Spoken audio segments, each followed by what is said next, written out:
Welcome. In this video, I'll show you how to cancel Meta Verified subscription on Instagram. Alright, if you find this video helpful, please leave a like and subscribe to the channel for more such tutorials. Now, first up, open up the Instagram app. Now tap on your profile right here at the bottom right. Now tap on the three horizontal lines at the top right. And then just go ahead over to Accounts Center.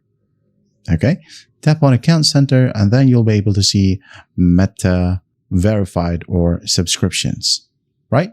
So just tap on subscriptions or Meta Verified, and in this section, you'll be able to see manage subscription.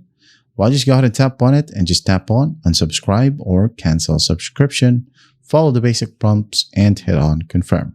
Now, your verified badge and feature stays active until your current paid bill period finishes. And if you can't cancel it right here, go ahead over to your Play Store and App Store, find your name, then tap on payments and subscriptions and check to see under subscriptions if you have the Meta Verified subscription right here. Well, just tap on unsubscribe.